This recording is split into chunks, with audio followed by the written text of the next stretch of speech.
R1 tropa. Kaya ka ng teteng.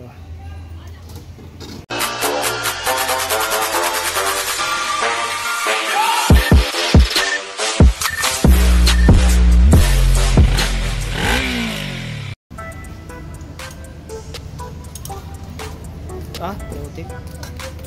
Ayan, close up pa. Gusto mo. Nasiraan ng ano. Nasiraan ng ulo.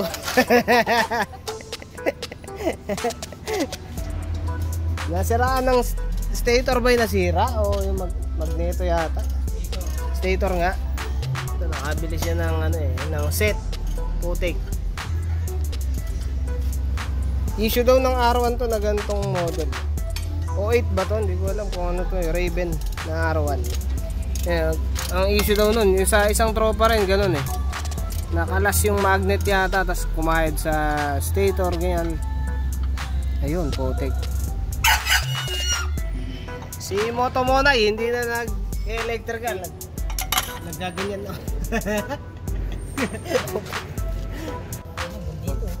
Maraming langis pasintabi. Masyadong maraming langis. Kung saan ito rin RTV kulay pula. Sa kabila rin may mga tulo-tulo. Hey! Buksan ko yan. Yung pulang gasket na kasi malangis gagamutin natin yung mga ganyan. May panggamot tayo niyan. Setup ng ano niya, combustion. Ito yung 4 3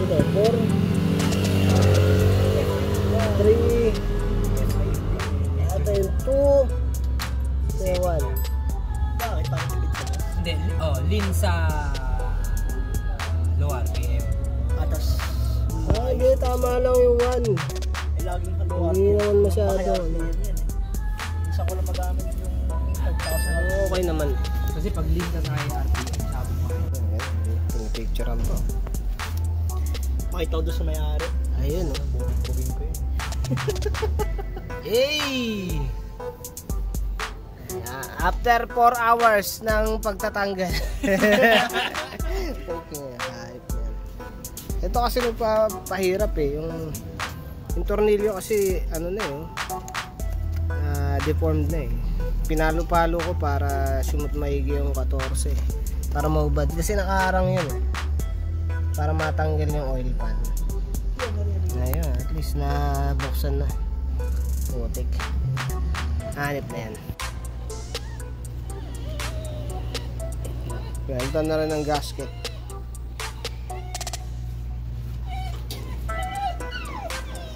Ano ba yun? Ano ba yun? Naiiyak ka dyan?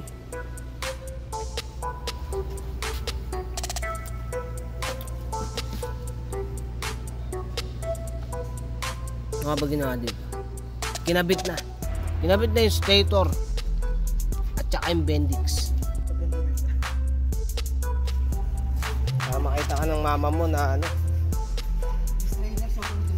sobrang dumi. Sige, tanggalin mo yun. Metal shirts. Ang daming chorba. Pero tinanggal to, ganyan nahirapan na yata sila dun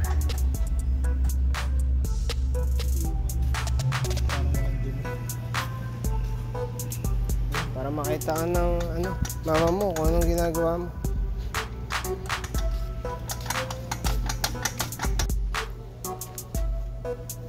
Patapos na, sinasalina na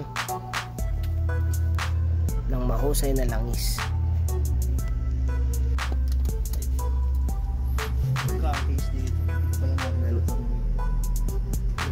Nananawagan nga pala sa adlock.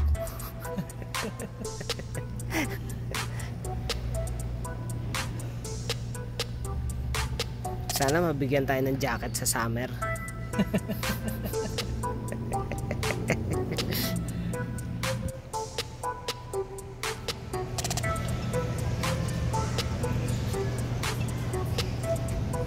Aba, Putik. Street triple, di ba? 675. Yes, 675. Hey. 2009. Bumili ako ng J-Diag na hindi ko naman alam gamitin. Si Moto Mona ay gumagamit. Video natin. O sige, video natin. Video natin pag migger. Taas mo yung ano, range. Yan. Mimigger natin yung ano, yung stator. Right. Hey.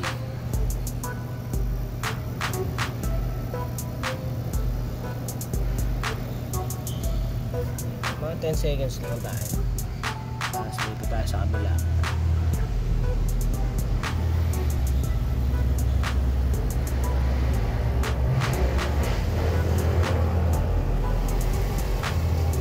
Press lang, 0.1 sa kabila.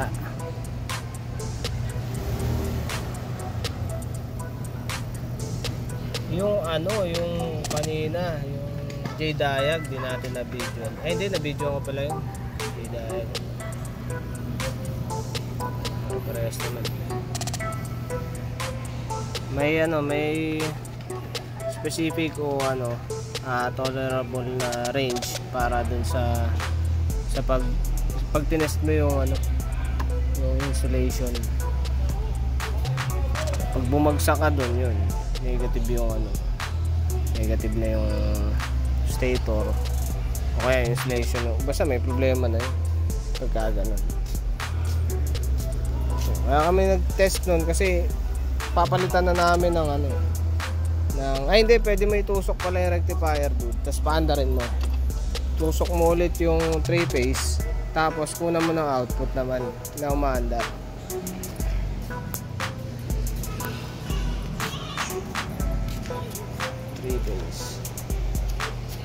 Yan.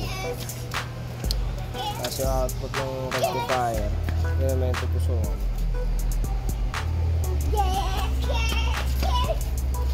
Dito yun. Yan, meron din kasi voltmeter yan.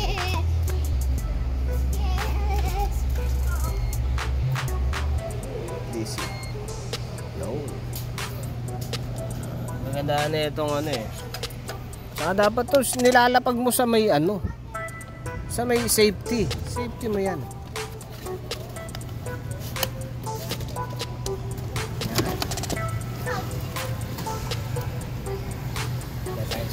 Susi pala. Itong susi pwede mo gamitin to. Tinagal ko kasi nagproblema kami sa daan. Kaya kinalas ko yan. Hindi mo bra, flat screw.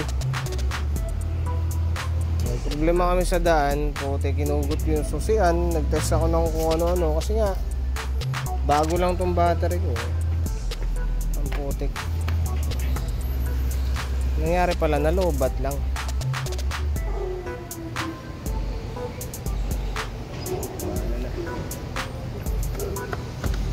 So start lang to. Bypass na yung clutch.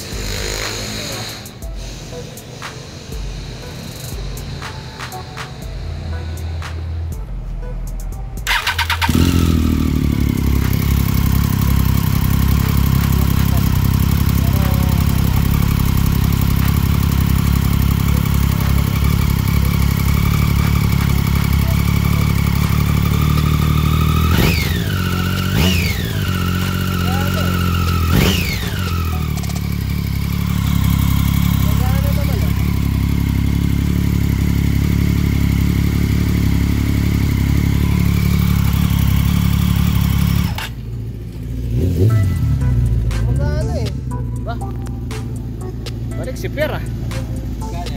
Ey! Sundan natin ngayon yun. Yung wire na yan papunta sa kung saan. Baka dyan ang problema. Yan, dapat papunta yan ng ano eh, ng fuse. Ayan, mas maigi, ano na, umaga na. Ayan, ginawa dito, yung rectifier goodies pa eh. Kaya pinagawa ko na lang ito. Kinuha yung socket. Kinuha yung socket. Yan. Binatago ng wire. Bali kinondem na yung luma.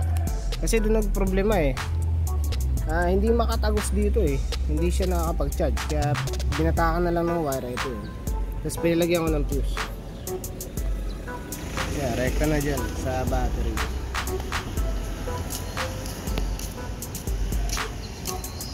Gamit na ulit ang putik. Hanip na yan. Okay.